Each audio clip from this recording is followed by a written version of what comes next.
ગળી જાઓ, કામ ક્રોધને ગળી જાઓ, રોજ આપણે આ વાત કરીએ છીએ. નિર્મલ મન જન સો મોહે પાવા, મોહે કપટ છલ છિદ્ર ન પાવા. કપટ અને કપટને મારે સદાય 12મો ચંદ્રમાં છે. પ્રભુ કહે છે છળ અને કૂડ કપટ હોય તે હું સપને પણ ડોકાવતો નથી. આખી ભક્તમણ તપાસો, જ્યાં સુધી વ્યક્તિના હૈયામાંથી કૂડ કપટ ગયા નથી ત્યાં સુધી પ્રભુ પ્રસન્ન થયા નથી.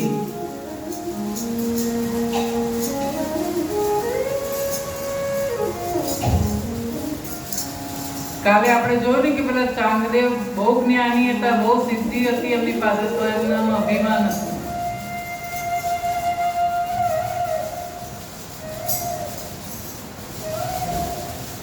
અને નામદેવ પ્રભુ જોડે વાતો કરે. નામદેવ દરજી કેરા બાળ જેને વશ કર્યા ભગવાન, ભગવાનને જેને વશ કરી લીધા છે એ પણ કાચા નીકળ્યા.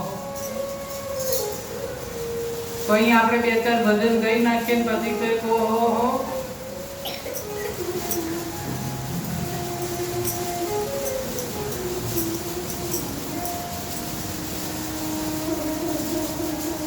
નિર્મળ વૃત્તિમાં હૈયામાં સદા ઈશ્વરનો આવાસ છે. કે ભોળા હૈયામાં હરિનો વાસ, હૈયા ચોખા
પ્રભુને ખૂબ પ્યાર છે.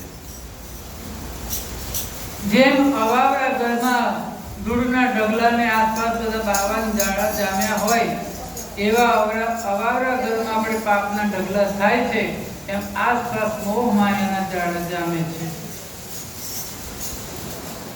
ઘરમાં જેમ જાડા બાંધી જાય ને એમ આપણા શરીરમાં પણ આવા મોહ માયાના જાડા બાંધેલા છે, અને એ જાડાને સાફ કરવા જોઈએ સત્સંગના જાળોથી. મનમાં જામેલા પાપના જાળાને સાફ નહીં કરીએ ત્યાં સુધી અંતરમાં જ્ઞાનનો દિવ્ય પ્રગટ થવાનું નથી. જગ્યા હોય તો ને અંદર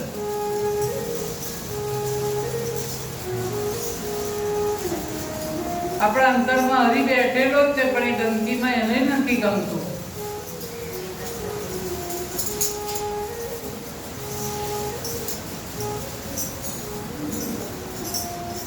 એક વખત જાડા સાફ કરવા ને મેલ ધોવા ગંગામાં નાયા, એવું નહીં, ચિત્તની વૃત્તિ નહીં.